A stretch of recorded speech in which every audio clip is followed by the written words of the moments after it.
Shalom Bapak Ibu yang dikasihi dalam Tuhan. Yang di belakang dengar? Dengar ya? Mari kita membaca firman Tuhan yang diambil dari Matius 14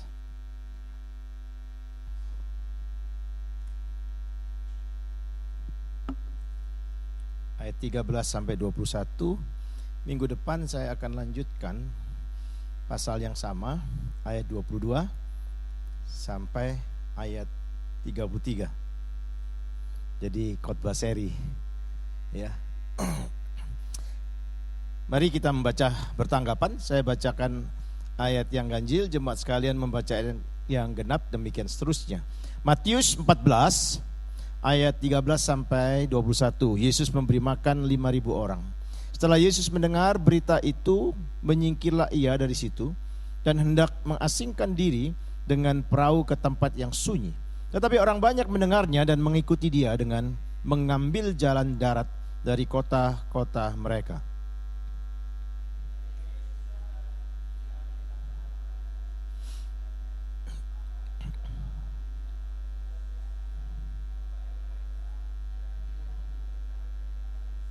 Menjelang malam, murid-muridnya datang kepadanya dan berkata, tempat ini sunyi dan hari sudah mulai malam. Suruhlah orang banyak itu pergi supaya mereka dapat membeli makanan di desa-desa.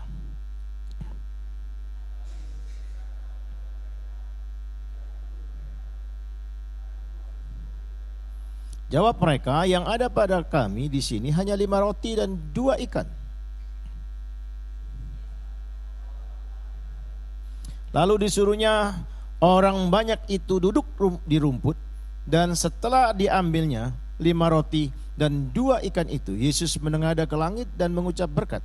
Lalu memecah-mecahkan roti itu dan memberikannya kepada murid-muridnya. Lalu murid-muridnya membagi-bagikannya kepada banyak orang banyak.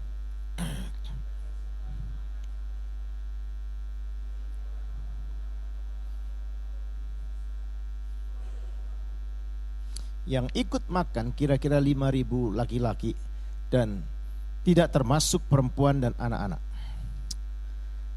Saudara, tema kita pagi ini ya, membawa yang mustahil kepada Tuhan. Membawa yang mustahil kepada Tuhan. Kisah di dalam konteks bacaan kita ini kisah yang terjadi setelah Tuhan Yesus menerima berita tentang kematian Yohanes Pembaptis di tangan Raja Herodes, saudara. Herodes Antipas di sini. Ya. Jadi Herodes sebagai penguasa daerah Galilea ini, saudara, pada waktu itu mengeksekusi Yohanes karena Yohanes menegur raja tersebut, ya, berkaitan dengan dosa yang dilakukannya, ya, mengambil istri saudaranya, ya. Murid-murid Yohanes yang datang kepada Yesus melaporkan berita ini. Kita bisa lihat tidak hanya berita tentang pembunuhan Herodes terhadap Yohanes, tetapi juga rasa takut Herodes terhadap Yesus karena melihat orang ini pelayanannya dipenuhi dengan kuasa yang belum pernah dilihat oleh Herodes. Orang ini melayani di dalam hikmat yang belum pernah, ya, diketahui oleh siapapun juga.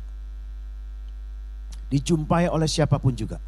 Dan mulai peristiwa ini, saudara, menurut catatan Injil Matius ini, pelayanan Yesus di muka umum mulai berkurang. Ya. Bukan karena rasa takut, bukan. Tuhan Yesus lebih banyak memberi pengajaran dan pelatihan secara khusus kepada para muridnya.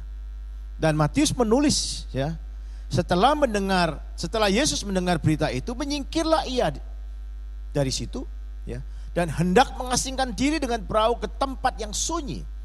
Tetapi orang banyak mendengarnya dan mengikuti dia. Dan seterusnya, kita lihat ayat 13-14 tersebut. Apa yang terjadi selanjutnya, saudara? Ya. Satu kisah yang paling penting di dalam pelayanan Tuhan Yesus.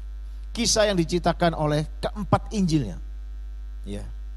Menjelang malam, murid-muridnya datang kepadanya dan berkata, tempat ini sunyi dan hari mulai malam. Saya pergi ke tempat ini, saudara, bersama Elkana. Ya, 8 tahun yang lalu. Dan bagi saya gak masuk akal. Jarak rumah satu dengan yang lain itu sangat jauh. Dan itu bukan ada warung-warung di situ, gak ada. Dan alasan para murid itu logis. Alasan para murid itu benar, saudara. Tetapi mengapa Yesus tetap memberikan perintah, kamu harus memberi mereka makan? Padahal situasinya tidak memungkinkan. Apakah Yesus itu tidak memahami kondisi? Saat itu sangat memahami. Ya, kita bisa lihat, saudara, Roh Kudus di sini menggerakkan para penulis Injil ini, baik Matius, Markus, Lukas, Yohanes, untuk menceritakan kisah ini. Betapa pentingnya setiap penulis menceritakan kisah ini dengan cara mereka sendiri. Ya, nanti kita akan lihat dan mencatat unsur-unsur yang berbeda dengan sangat rinci, ya, yang saling melengkapi, yang menunjukkan kemustahilan itu, tetapi bisa dikerjakan dan bisa terjadi. Mengapa penting bagi kita untuk membaca dan percaya ke dalam konteks bacaan cerita ini? Karena kisah ini ditulis berdasarkan pimpinan Roh Kudus kepada setiap penulis. Benar, tapi ada alasan yang lebih penting dari hal itu. Kisah ini bukan hanya mengajarkan kita tentang makanan, tapi kisah ini mengajarkan tentang bagaimana iman itu diperhadapkan kepada situasi suatu perjalanan hidup kita yang selalu berjumpa dengan semua ketidakmungkinan. Yesus ingin mengajarkan bahwa sebagai murid Kristus engkau akan berhadapan dengan semua hal ketidakmungkinan di dalam perjalanan hidupmu. Tetapi percayakan itu kepada Dia. Hanya Dia yang bisa menyelesaikannya. Hanya Dia yang mampu menyelesaikannya. Dan hanya Dia satu-satunya yang dimungkinkan untuk melakukannya, yang bisa melakukannya. Saudara, selain Roh Kudus mengarahkan para penulis untuk menuliskan kisah ini supaya kita bisa tetap belajar untuk mempercayai Tuhan ketika menghadapi situasi yang nampak mustahil. Tapi cerita ini juga mengingatkan kita tentang suatu yang selalu dijumpai oleh orang-orang percaya dari abad ke abad. Maka Lukas mencatat di dalam Lukas 18 ayat 27, apa yang tidak mungkin bagi manusia itu mungkin bagi Allah. Pengharapan kita diperhadapkan dengan semua kemustahilan. Tetapi itu dikerjakan oleh Tuhan Yesus. Dari semua kemustahilan, ya, yang bisa menjadi kenyataan. Tuhan Yesus tidak memberikan rumus ajaib untuk memecahkan masalah. Coba perhatikan ayat 18 itu. Bagaimana seharusnya respon kita menghadapi situasi mustahil yang terjadi dalam hidup kita? Ini dapat diringkas dalam kata-kata Yesus yang hanya direkam oleh Injil Matius. Yesus berkata apa? Bawalah kemari kepadaku. Ayat 18. Murid-murid sadar, tahu dan tidak mungkin bisa mendapatkan makanan sejumlah itu. Andai kata mereka bisa mengunjungi seluruh penduduk di situ, seluruh penduduk itu sangat tidak siap untuk memberi makan segitu banyak. Walaupun mereka harus menempuh perjalanan yang jauh karena jarak rumah yang sangat jauh satu dengan yang lain. Sehingga pada waktu saya melihat mengikuti perjalanan, saya bilang disinilah Tuhan Yesus membuat mujizat itu. Saya bilang bagaimana mungkin zaman sekarang aja sedemikian rupa, apalagi zaman yang lalu. Amat sangat jarang dijumpai rumah-rumah di sekitar itu. Apakah Yesus tidak mengetahui kesulitan itu? Sangat tahu. Yesus sangat tahu situasi itu. Dia tidak memberikan kita rumus ajaib untuk memecahkan masalah itu. Tidak. Sebaliknya, Dia memberi dirinya sendiri dan mendorong kita supaya datang kepada Dia. Persoalan kita ini persoalan mau percaya atau enggak sih? Kelihatannya sederhana, bukan? Benar enggak? Kalau di dalam situasi yang gampang-gampang saja, ya oke-oke saja kita untuk percaya, betul enggak?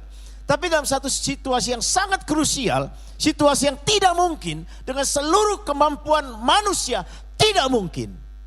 Kita hanya diperhadapkan, berani gak kita percaya atau tidak? Sesuatu hal yang sangat menarik di sini, saudara. Selanjutnya bagian ini mengajarkan kepada kita beberapa prinsip ketika kita menghadapi tantangan yang nampaknya mustahil. Prinsip pertama, jangan pernah putus asa ketika menghadapi masalah yang nampak mustahil. Itu pertama. Kalau awalnya sudah putus asa, engkau akan meragukan semua janji Tuhan. Kalau awalnya sudah putus asa, engkau tidak bisa melihat perspektif masalah itu di dalam dimensi iman. Gak bisa. Hanya dimensi ketakutan dari kacamata yang terbatas. Prinsip ini tidak langsung dikutip dari teks ini, saudara. Tapi ini adalah prinsip yang disimpulkan dari fakta-fakta dari secara keseluruhan pengajaran Tuhan Yesus kepada para muridnya. Termasuk bagian ini. Ketika kita membaca bagian ini, kita dapat menangkap rasa putus asa para murid. Ini apa-apaan kira-kira begitu. Disuruh memberi makan. Padahal murid-murid mengatakan suruh mereka pergi. Yesus mengatakan kamu harus memberi makan.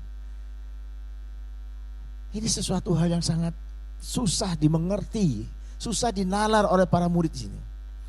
Matius mencatat di sini jumlah orang yang perlu diberi makan itu 5.000 laki-laki, tidak termasuk perempuan dan anak-anak. 21 tadi.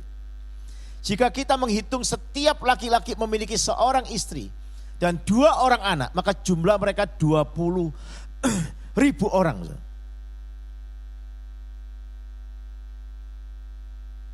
Dari mana itu semua? Dalam waktu yang sekejap itu.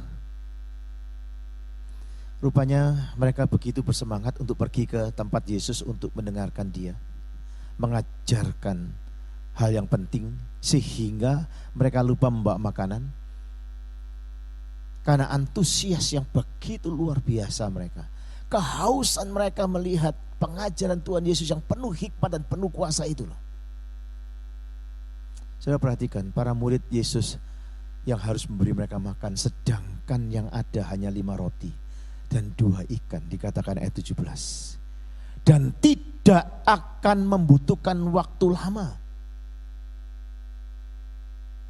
Semua orang, termasuk orang yang paling optimis pun, akan menyimpulkan bahwa hal ini tidak bisa dilakukan. Gak butuh waktu lama. Tidak mungkin. Begitu dapat perintah, saat itu juga langsung mengatakan tidak mungkin. Gak butuh waktu lama, saudara, untuk mengatakan itu. Tahu kenapa? Karena jumlah yang diberi makan sangat banyak. Dan yang ada, waktu saya khotbah di Israel, saudara, tentang bagian ini, itu persis Yesus khotbah di bukit, dan di bukit itulah saya berkhotbah.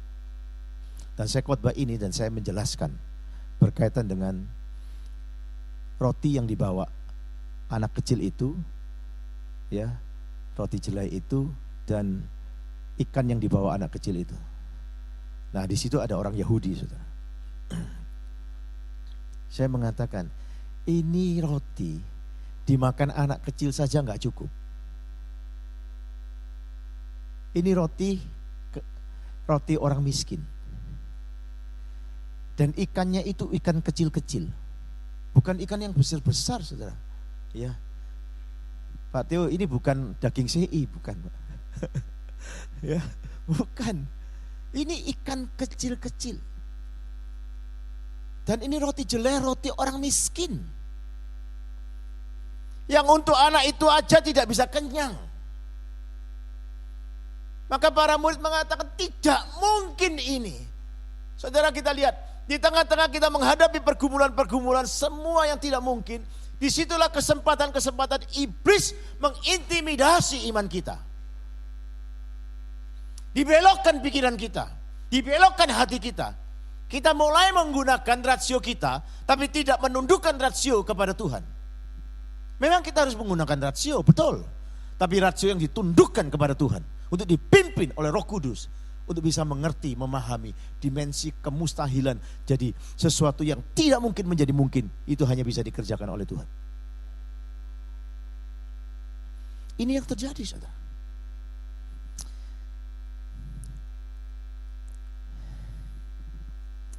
Kita dapat yakin bahwa Yesus tahu ketidakmungkinan kondisi ini. Dan Yesus tentu tidak terkejut atau panik menghadapi kebutuhan yang luar biasa ini. Tidak. Dengan cemas, tidak. Untuk meminta murid-muridnya memenuhi kebutuhan mereka, tidak. Dengan mudahnya Yesus mengatakan kamu harus memberi mereka makan. Bukan dengan perasaan panik dan cemas, tidak. Yesus sangat tahu ketidakmungkinan kondisi ini. Kita memahami bahwa Tuhan Yesus dengan sengaja membawa persoalan ini ke dalam kehidupan para muridnya. Sengaja dibawa persoalan ini, ya. Dan seringkali Tuhan sengaja membawa persoalan-persoalan ketidakmungkinan dalam kehidupan kita juga. Tentu punya tujuan. Kalau Yohanes pasal 6 ayat 5 sampai 9, saudara, menuliskan ketika Yesus memandang sekelilingnya dan melihat bahwa orang banyak berbondong-bondong datang kepadanya, berkatalah ia kepada Filipus, di manakah kita akan membeli roti supaya mereka ini dapat makan. Hal itu dikatakannya untuk mencobai dia, sebab ia sendiri tahu apa yang hendak dilakukannya. Jawab Filipus kepadanya, roti seharga 200 dinar tidak akan cukup untuk mereka ini. Bayangin. Sekalipun masing-masing mendapat sepotong kecil saja, gak cukup. Seorang dari murid-muridnya yaitu Andreas, saudara Simon Petrus berkata kepadanya, di sini ada seorang anak yang mempunyai 5 roti jelai dan 2 ikan kecil. Tetapi apakah artinya itu untuk orang sebanyak ini? Itu Yohanes pasal 6 ayat 5 sampai 9. Menjelaskan situasi rinci yang mengisi dari Injil Matius. Sekarang mari kita memperhatikan alasan para murid putus asa, saudara, menghadapi kondisi ketidakmungkinannya. Mari kita refleksikan ini. Apakah kita pernah juga putus asa dengan alasan yang sama? Tuhan gak bisa, Tuhan. Tidak mungkin, Tuhan. Di dalam kesaksian-kesaksian pelayanan yang Tuhan kerjakan dalam hidup saya, saudara, saya hanya bisa kagum saja.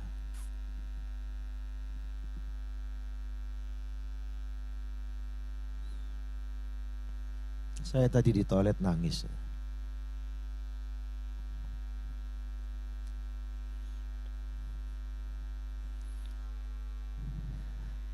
Dan saya menulis WA kepada istri saya. Saya tahu besok salah seorang suami dari seorang istri murtadin yang beberapa tahun yang lalu yang saya injili, istrinya terima Tuhan Yesus, suaminya belum mau. Dan suaminya mulai mau datang di dalam pelayanan-pelayanan yang dikerjakan, baik Natal dan sebagainya itu. Dan acara-acara gereja khusus mau datang. Dulu sama sekali tidak mau. Dan mereka ini mengalami kesulitan ekonomi yang sangat luar biasa. Ya. Dan rumah mereka siap untuk dilego oleh bank. Siap. Dan itu pemberian dari orang tuanya. Karena dia ya dalam tanda kutip bersama kakaknya itu, ya, dengan kakak iparnya, karena satu rumah satu sertifikat gitu. Dia dapat bagian yang kecil. Saya pernah mengunjungi beberapa kali di rumah itu. Dan waktu dijaminkan itu, kakaknya mendapatkan jumlah yang lebih besar, tapi harus paruan bayarnya. Ini kan tidak fair semestinya. Saudara tahu apa yang terjadi? Hutang mereka itu tidak memungkinkan lagi. Saya bilang, solusi kamu jadi TKI saya. Pisah sementara waktu dengan istrimu, walaupun itu tidak nyaman. Karena kami sudah usahakan untuk jualan buah, jus dan sebagainya, tapi tidak nututi. Karena hidup di dalam garis kemiskinan, karena anak-anaknya pun kami adopsi untuk kami kasih beasiswa.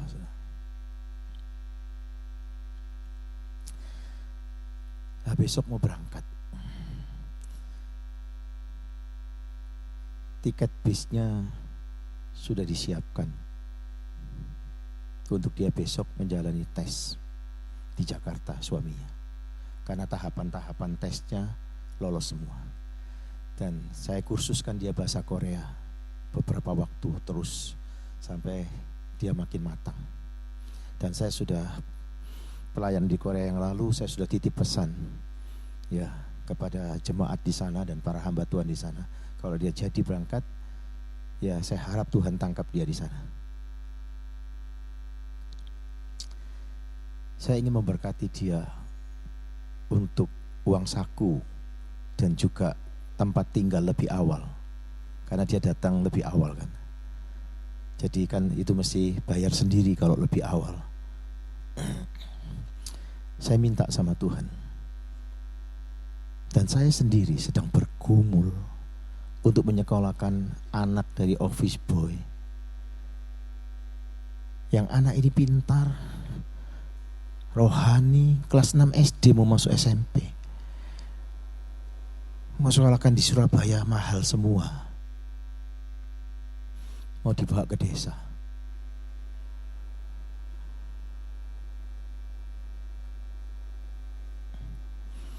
Di desa dititipkan kepada neneknya yang muslim.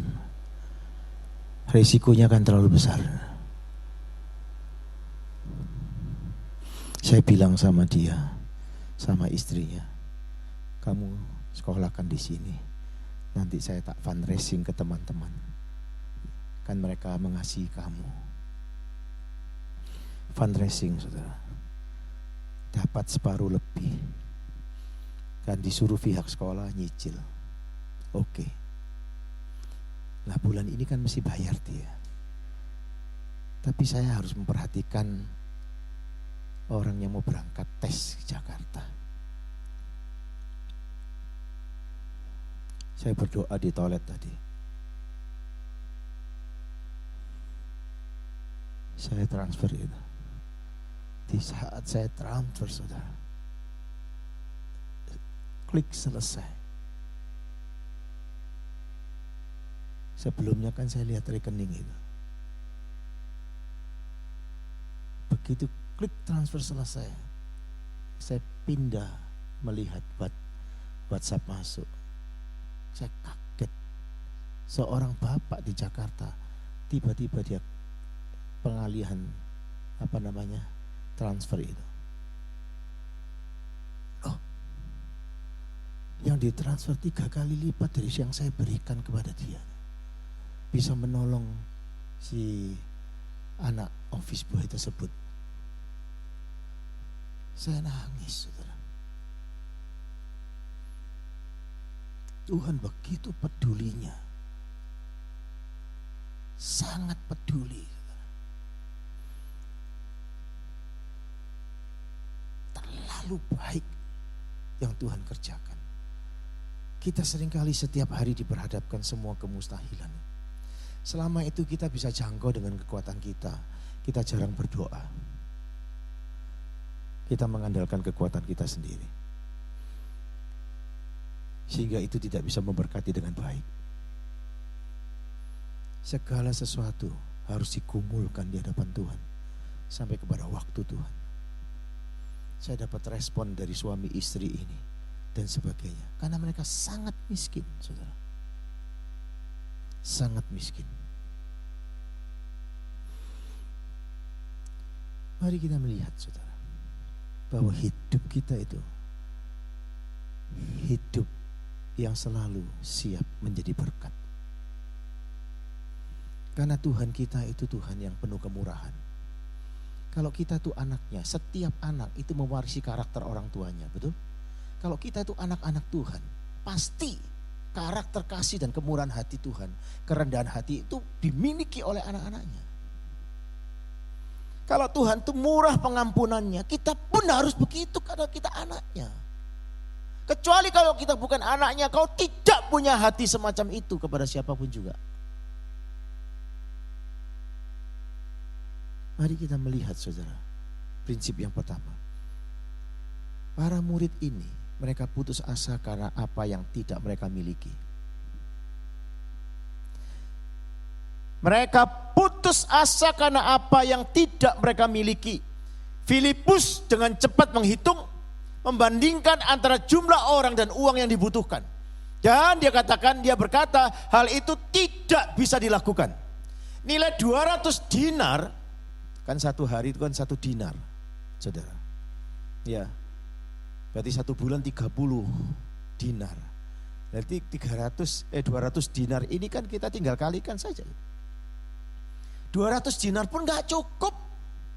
Itu setara sekitar 8 sampai 9 bulan gaji seorang buruh pada masa itu. 200 dinar itu. Mereka tidak memiliki uang untuk melaksanakan apa yang Yesus perintah. Yesus ini kasih perintah tapi gak kasih modal, kira-kira begitu. Ini piye?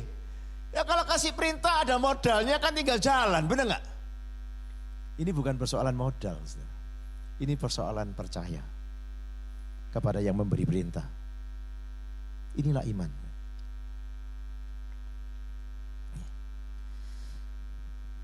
Dan bahkan jika mereka memiliki uang yang cukup, mereka juga kesulitan untuk membeli makanan. Mana bisa mendapatkan langsung 20.000 itu? Gak bisa.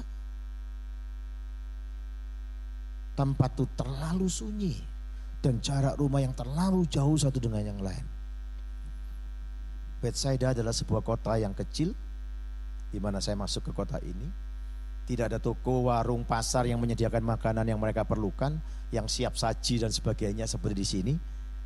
Sampai saya susah lapar di sini saya. Di Aussie ini Pak Agus saya susah lapar loh Pak. Apalagi di rumah Pak Markus tambah.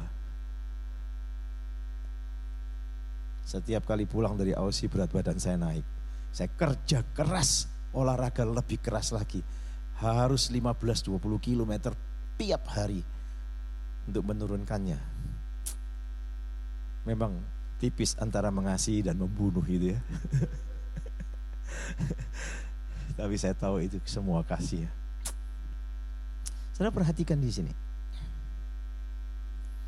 Mereka harus bepergian keluar kota untuk mendapatkan makanan yang dibutuhkan. Dan itu tidak mungkin, membutuhkan waktu yang panjang. Mereka bukan memiliki alat transportasi yang waktu itu dengan cepat bisa keliling. Enggak, itu yang pertama. Mereka putus asa karena mereka tidak memiliki apa-apa. Ya, putus asa karena apa yang tidak mereka miliki. Bukankah ini seringkali menjadi pengalaman kita? Pada waktu kita tidak memiliki, kita sudah putus asa lebih dulu. Yang kedua, mereka putus asa karena sedikit yang mereka miliki. Ada kan? 5 roti jeleh dan 2 ekor kecil ikan itu. Yang mereka miliki terbatas. Bukankah itu keluhan kita juga? Tuhan kan tahu ini cuman berapa. Kan saya juga bisa alasan, Tuhan aku gak bisa menyalurkan tadi pagi itu. Karena untuk bayarin sekolah ini loh, besok ini loh, masih kurang pendaftaran anak ini. Bisa begitu bukan? Biasanya begitu. Semua yang ada pada mereka hanyalah bekal makan siang seorang anak kecil. Makanan yang cukup untuk seorang anak kecil mungkin ya kalau dia gak mau nambah kira-kira begitu. Teks ini tidak mengatakan secara eksplisit, saudara. Tapi kemungkinan anak kecil ini mendengar apa yang sedang terjadi. Dan dia menawarkan dan menyerahkan makanan siang itu. Makan siangnya diserahkan. Jika ini benar, maka salah satu mujizat yang terbesar terjadi dalam kisah ini adalah seorang anak kecil yang bersedia menyerahkan makan siangnya itu. Walaupun dia dalam keterbatasan. Dalam keterbatasannya dia mau menyerahkan. yang dia miliki. Satu-satunya dia miliki. Setelah itu mau makan apa dia tidak tahu, tapi dia berani melakukannya. Satu saat saudara, saya diberi seorang laptop yang masih belum lama dipakai gitu ya. Terus ada seorang hamba Tuhan yang sangat membutuhkan untuk dia berangkat ke Papua. Saya bergumul waktu itu, karena dia pasti butuh ini.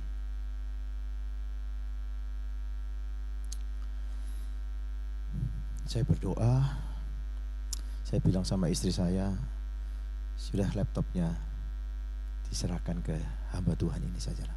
Dia hamba Tuhannya masih muda waktu itu. Sisi saya tanya, terus kamu gimana? Ya udahlah, pakai komputer yang di kantor, saya bilang gitu. Waktu itu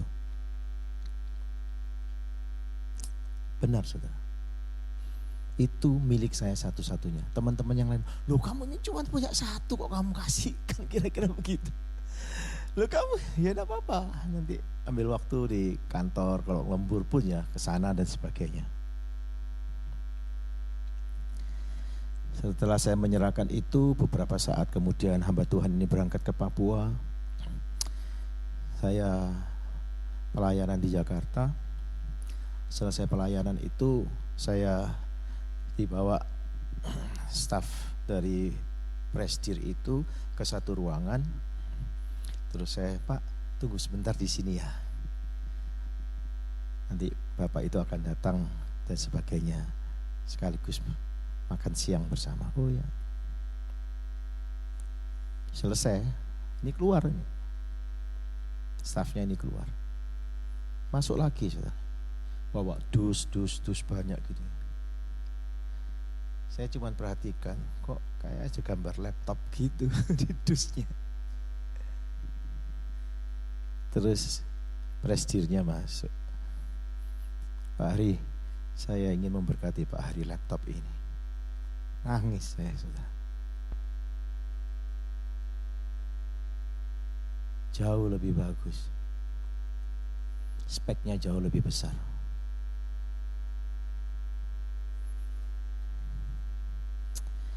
Kadang-kala kita nggak mengerti, saudara, cara-cara Tuhan ya menguji iman kita itu nggak ngerti.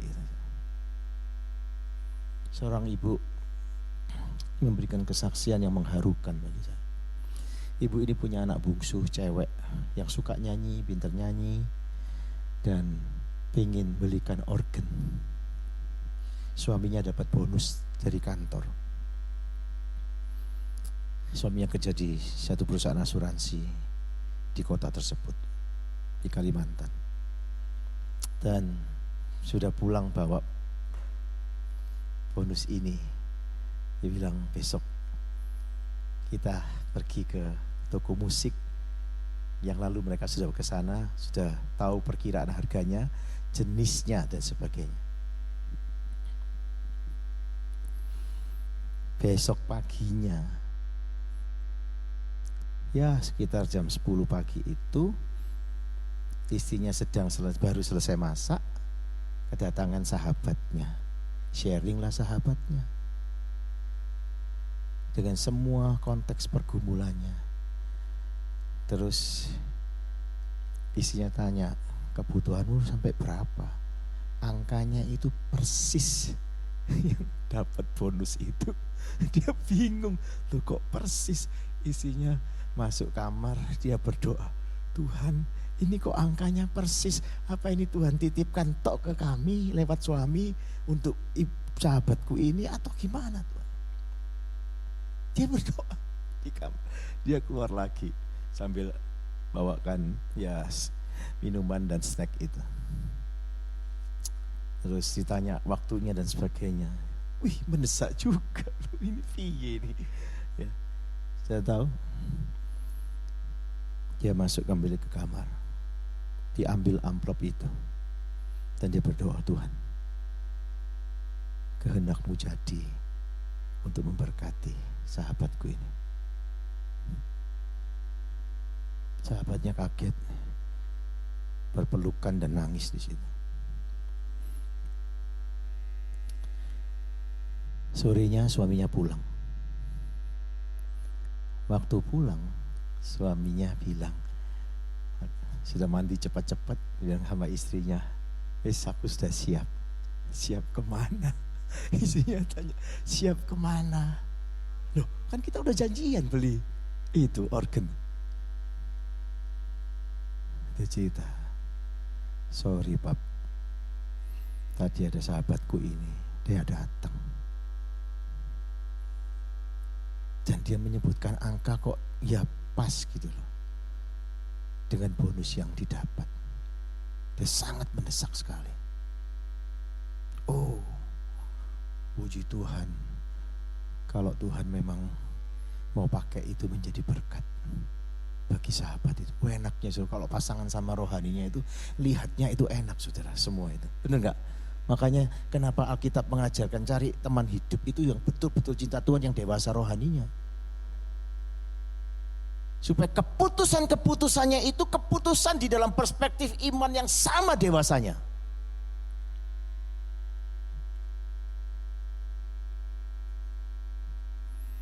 Kira-kira 1,5 bulan kemudian keluarga ini pergi dan hanya ada pembantu di rumah. Dan mereka bermalam di luar kota, pulang ya. Dan mereka sangat kaget, kok di depan rumah mereka itu ada dus besar gitu. Kok nggak ada tulisan apa-apa, cuma tulisan nama mereka. Loh, ini kok gambarnya organ. Ditanya pembantunya, siapa yang kirim, siapa namanya, nggak tahu. Sampai orangnya sekarang ini sudah meninggal, nggak tahu siapa yang kirim. Berapa puluh tahun.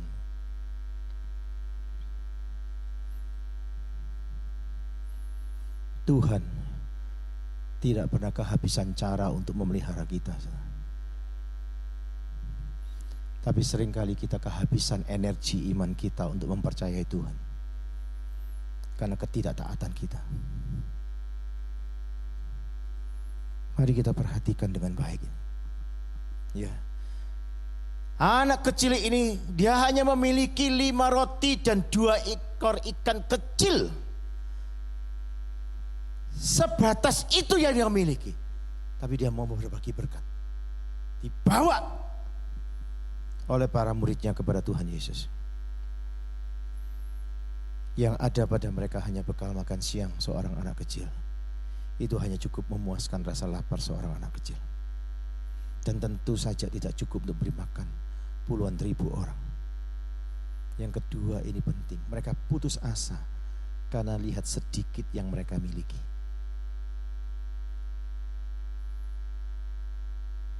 Yang ketiga, mereka bahkan putus asa karena kesederhanaan yang mereka miliki.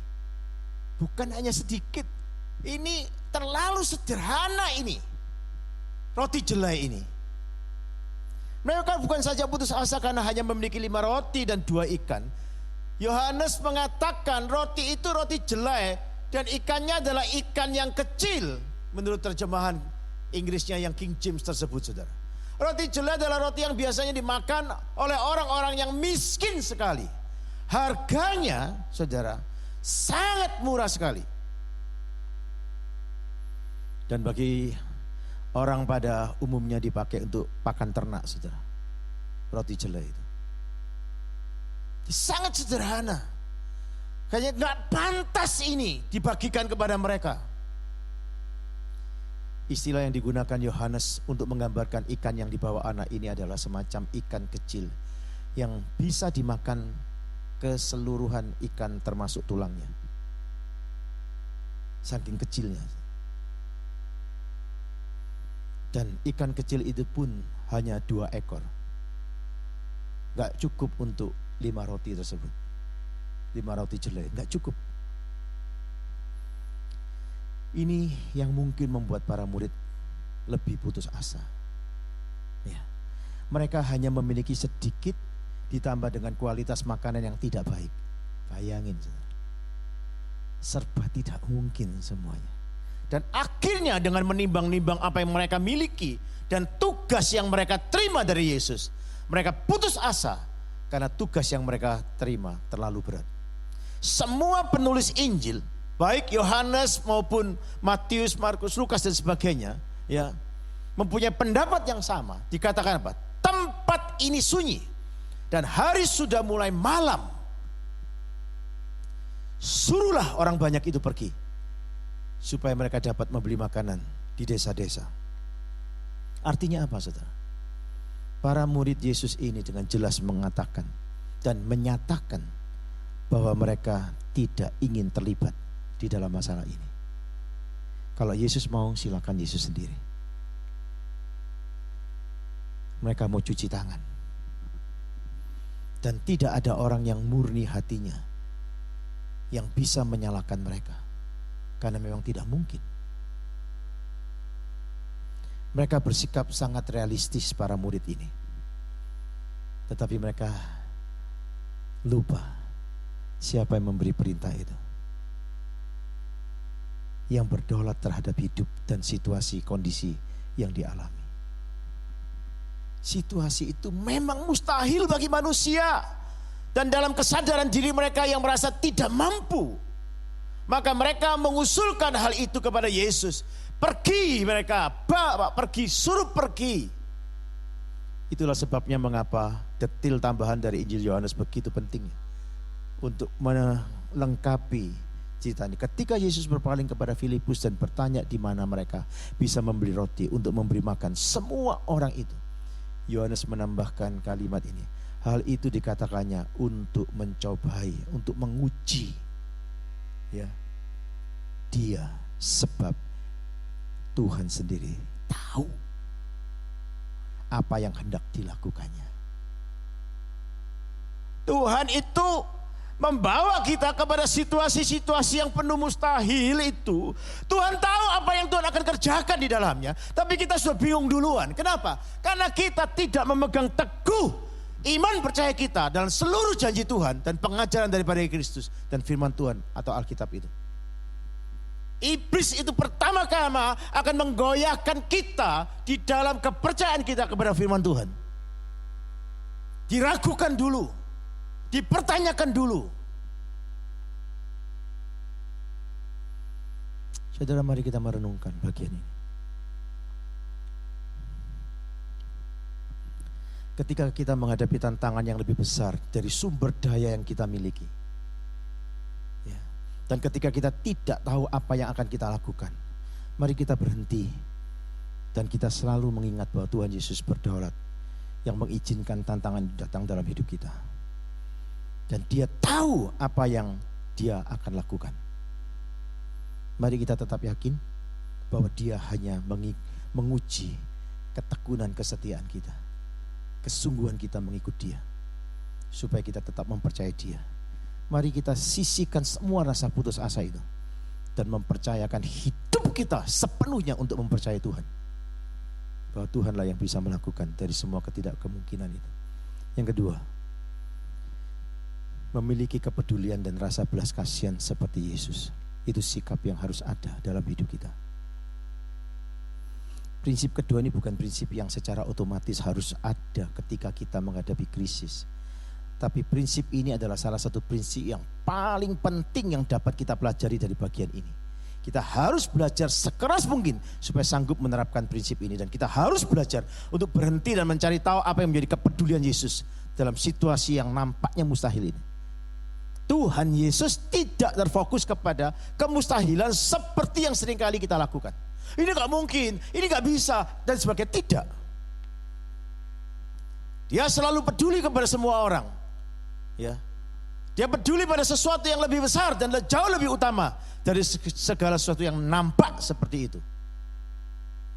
Dan ketika harus mencari tahu apa yang menjadi kepedulian dan belas kasihan Tuhan, apa yang menjadi kepedulian murid-murid Yesus, mereka tidak pernah berpikir bagaimana memberi makan kepada orang banyak itu. Justru mereka berkata, Tuhan suruhlah orang banyak itu pergi supaya mereka dapat memberi makanan di desa-desa. Gak ada sama sekali hati yang penuh belas kasihan dari para murid itu. Gak ada. Orang yang dipenuhi semangat salib Kristus Golgota itu adalah memiliki kepedulian kasih yang limpah kepada sesama, saudara.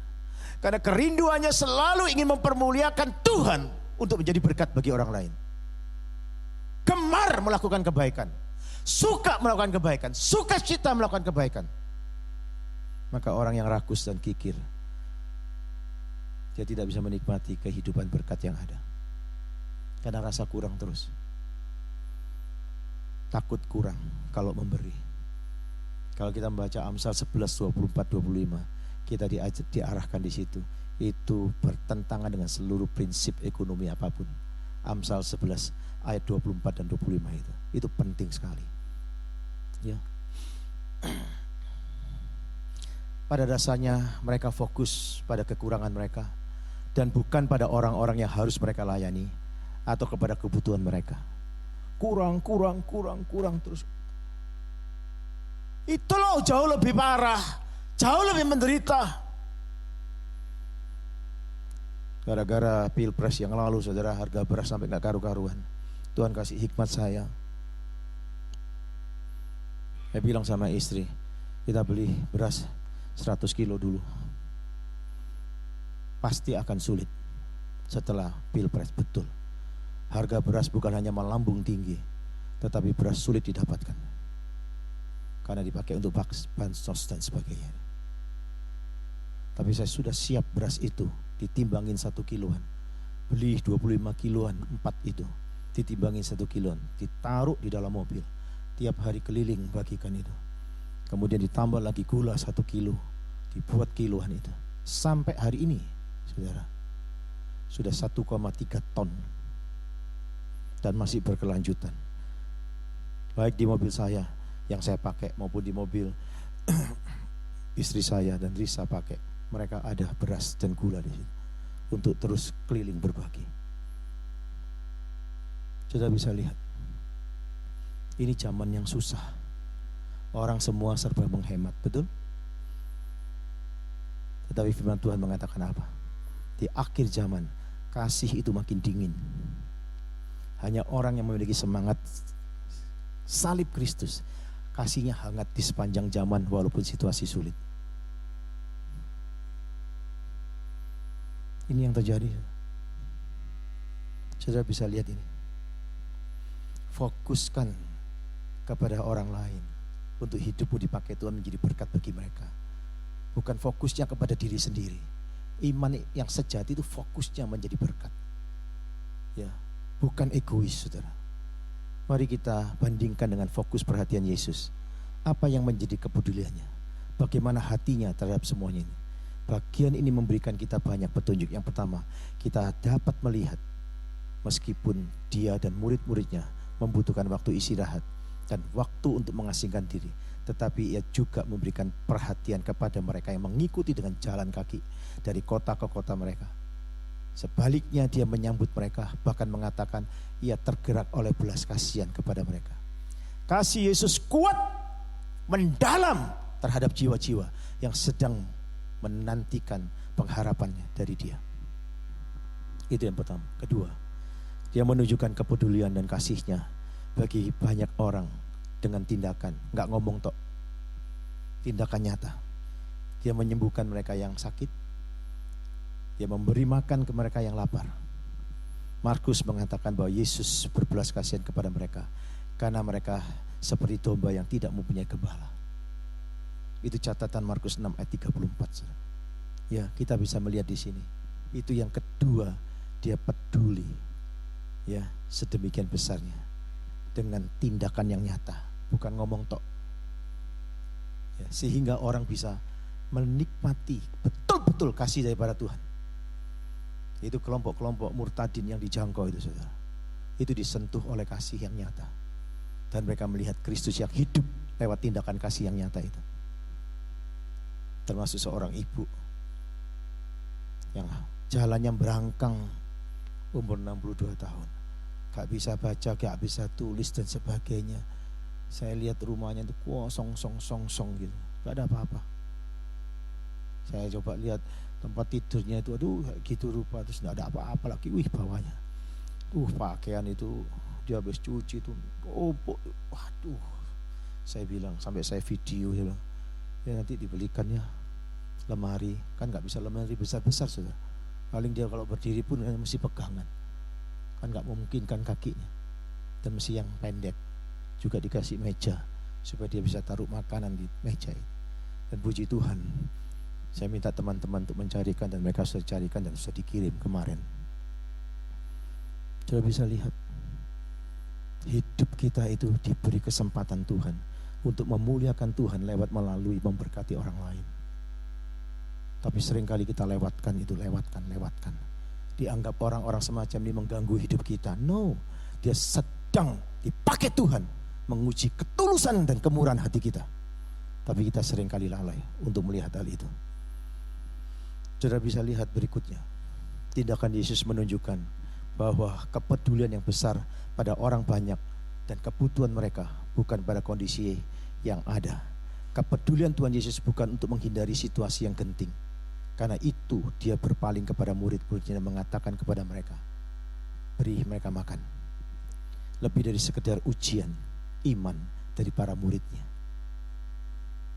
Sudah bisa lihat ini, situasi-situasi yang sangat normal pun Tuhan bisa pakai menjadi ujian yang begitu rupa untuk kenaikan kelas iman kita. Kalau kita sadar, kalau kita mau, dia peduli terhadap kebutuhan manusia secara utuh. Dan Tuhan tidak pernah menghentikan pemeliharaannya untuk orang-orang yang hidup takut akan dia. Tidak mungkin. Ya. Setiap orang penting bagi Tuhan Yesus.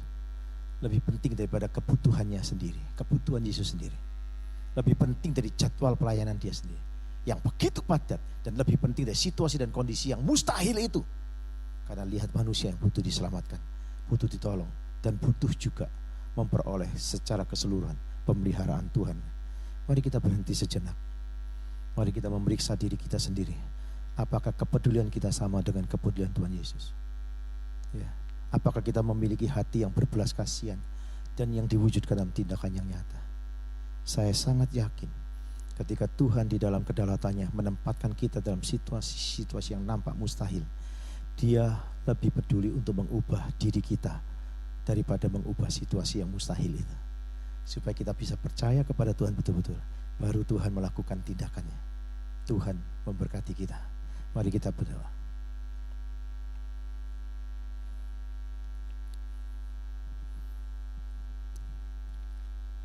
Tuhan, inilah diri kami, dan Tuhan tolonglah kami yang kerap kali lemah iman kami untuk bisa belajar mempercayakan hidup sepenuhnya kepada Tuhan.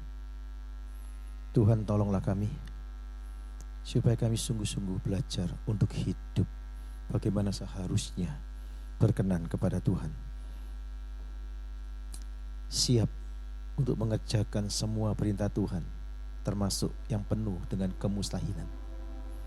Karena Engkau bisa mengerjakan dari semua kemustahilan itu dengan sangat sempurna, karena Engkau berdaulat terhadap hidup kami. Ampuni kami Tuhan, ampuni kami yang kerap justru kami tidak mau tunduk dan mempercayai Tuhan yang berdaulat terhadap hidup kami. Kami ingin berjalan dalam kepikiran kami sendiri. Kami hanya berjalan dalam seluruh kalkulasi kami. Kami tidak berjalan di dalam penglihatan iman yang Tuhan sudah ajarkan dan teladankan kepada kami. Berkati jemaat-Mu dalam seluruh pergumulan, pribadi lepas pribadi, pekerjaan, rumah tangga, relasi. Biarlah mereka dibangun di dalam semangat satu kepedulian satu dengan yang lain. Hati yang dipenuhi kasih, hati yang peduli. Terpujilah Engkau. Di dalam dan demi nama Yesus kami berdoa. Amin. Tuhan memberkati.